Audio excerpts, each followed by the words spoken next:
A phone that had built-in gaming console? Let's find out. The word smartphone came into use more than 20 years ago. Smartphones have become a vital part of everyday life. While great inventions in the smartphone world are making our lives easier by the day, some experiments just didn't hit the spot. Many smartphones just left us tremendously disappointed and let down when we got to know them better. For today's video, we've gathered a list of the biggest smartphone failures of all time. So without further ado, let's dive right in. First up, the Nokia N-Gage. Before Apple and Samsung took over, Nokia was considered the ruler among cell phone makers, although it was the age of dumb flip phones. Nokia looked around and saw the admiration of portable gaming and music devices like the Nintendo Game Boy and the original iPod, and decided they could pack all of those into one device. So the Nokia N-Gage was born. The unique looking phone debuted in 2003, but it never caught on. It had an odd design that didn't appeal to consumers, especially as a phone. A handheld gaming device, it was equally sloppy. Without a robust library of games, the N-Gage suffered right out the gate. Nokia proudly claimed that they shipped over 1 million N-Gage devices, but they wouldn't admit that 99% of them sat in retail storerooms collecting dust. The actual number of N-Gage units sold was minuscule in comparison. Next up, the BlackBerry Storm. When touchscreen smartphones started to take off in the market, BlackBerry was one of the brands that was all up in the game. They launched the BlackBerry Storm.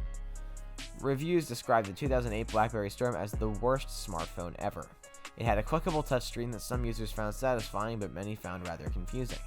It had a laggy screen, outdated software, and horrible battery performance and life. It was poorly designed, badly thought out, and had a very short life on the shelves. It didn't even have a Wi-Fi support system. Around 1 million BlackBerry Storm phones sold in 2008 were returned. Next up, the Sony Ericsson Xperia Play. This was originally dubbed the PlayStation Phone, a device that was supposed to flawlessly mix a typical smartphone with a portable gaming system, like the PlayStation Vita. Unfortunately, it ended up doing neither job particularly well.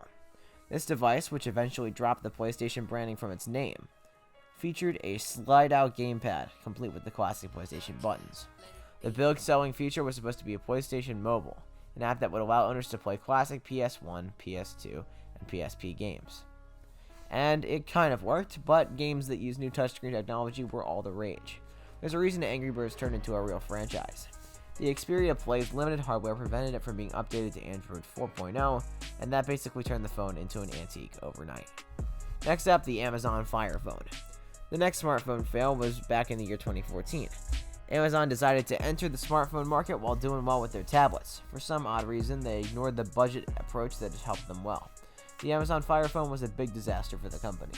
It had poor battery life and an extremely gloomy design, and it lacked the support for Google Apps and had a sluggish performance. To make up for all the defects, Amazon decided to add a 3D gimmicky effect without any actual purpose. And after all the negative responses it received from the phone, Amazon finally accepted a loss worth $170 million. Next up, the Samsung Galaxy Note 7. I feel like this is the most famous smartphone failure. Things started well with the Samsung Galaxy Note 7. The special S Pen stylus and other features of the phone, along with its design, brought really good reviews for the phone. The smartphone was also able to secure its stand in the market until a few devices started to explode or burst into flames. The reason behind this was a faulty battery. Samsung even replaced the phones with secured ones, but as soon as the secured devices started exploding on flights, homes, or offices, it encouraged a global recall, and Samsung finally decided to discontinue production and stop the manufacturing of the phone.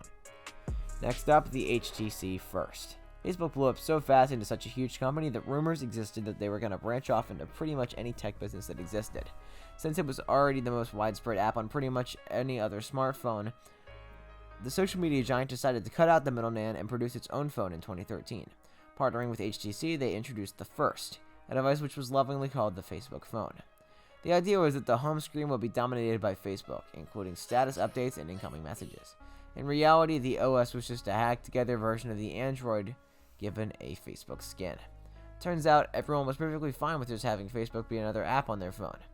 The First saw a drop from $99 down to 99 cents within a month, and the whole thing was scrapped a year later. Anyway, that wraps up our video for today. Which smartphone fail was the most disappointing for you guys? Let us know in the comments below. Be sure to like the video and subscribe to the channel while you're at it. Thanks for watching, and we'll see you next time on Nano 10s.